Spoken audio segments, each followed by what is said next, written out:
Relationship with the media. From the time John Kennedy instituted televised press conferences, to the challenge by Gary Hart to find some personal indiscretion in his private life, to the limited number of press conferences Ronald Reagan wanted, the role of the press has been a double-edged sword for the president. This issue will be fully explored in the next lesson, in the lesson dealing with the media. However, let it suffice to say that modern presidents depend and rely on the media to help the story of their presidential agenda be told. The president uses his press secretary and the Office of Communications to deal directly with the press corps. He has a great deal of access to television, making primetime speeches for his State of the Union address. He also makes a weekly radio address, talking directly to the public on any issue he wants to raise. The press feels that they must establish an adversarial relationship with the White House in order for them to maintain their independence and integrity. Ever since the Woodward-Bernstein investigation reporting that helped bring down the Nixon presidency, presidents have tried to control the media. There has been the often described inside the beltway coverage of presidential politics versus what the rest of the country views on the evening news. The White House attempts to manipulate the media. Presidential appearances are designed to maximize his message.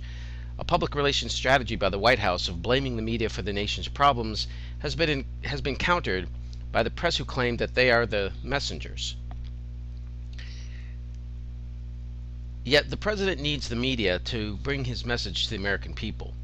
The press secretary holds daily press briefings.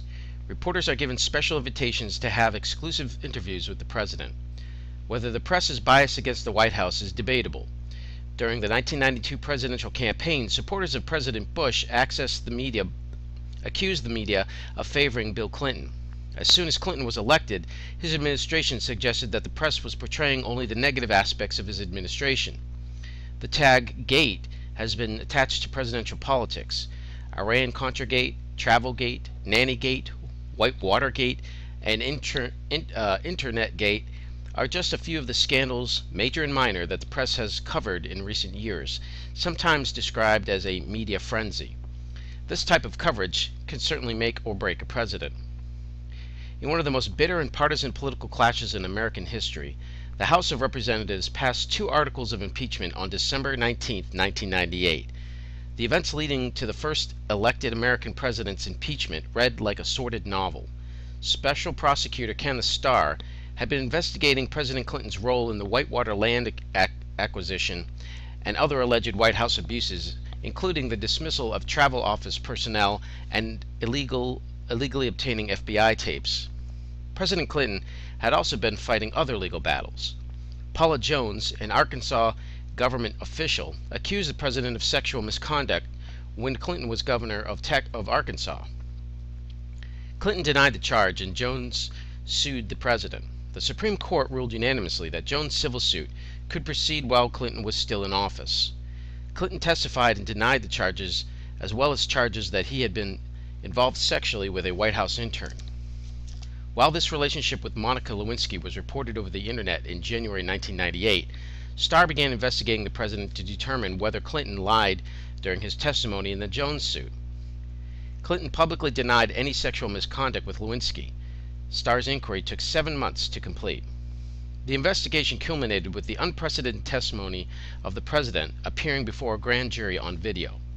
Clinton again denied any legal wrongdoing, but admitted publicly that he misled the American people and indeed had a relationship with the young intern. Starr completed his report in August 1998 and concluded that there was credible evidence that Clinton may have committed impeachable offenses. The House Judiciary Committee voted on 4 articles of impeachment. The full House rejected 2 of the articles and submitted to the Senate the final articles, accusing the president of high crimes and misdemeanors as a result of grand jury perjury and obstruction of justice. The Senate convened in January 1999, and following the same rules that were in place when Andrew Johnson's impeachment trial took place more than a century earlier, met for nearly 2 months. The Chief Justice of the Supreme Court, William Rehnquist, delivered the final roll call vote on both counts. The Senate voted 55 to 45 for acquittal on the perjury charges, with 10 Republicans joining with all 45 Democrats. On the count of obstruction of justice, the Senate voted 50-50. Neither of the charges received the necessary two-thirds majority required, and President Clinton was acquitted. Public opinion played an important part in the impeachment of the president. Throughout the entire investigation, Clinton's job approval ratings were over 60%, the highest ratings of any second-term president. His personal approval ratings, however, were well under 40%. The public was suggesting that the president's private life should be separated from his public duties. One of the consequences resulting from the public's perception of the impeachment inquiry was that the Democrats gained seats in November's midterm elections. This was very unusual since historically the party in power usually loses seats. As a result of the election, Speaker of the House Newt Gingrich resigned from the House, forcing the Republican majority to select a new Speaker. As much as the press tries to gain access, the president in the end can control to a certain extent the nature of the coverage.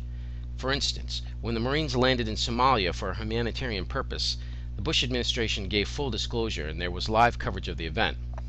On the other hand, during the Gulf War, the media complained that the administration was preventing the press from doing its job.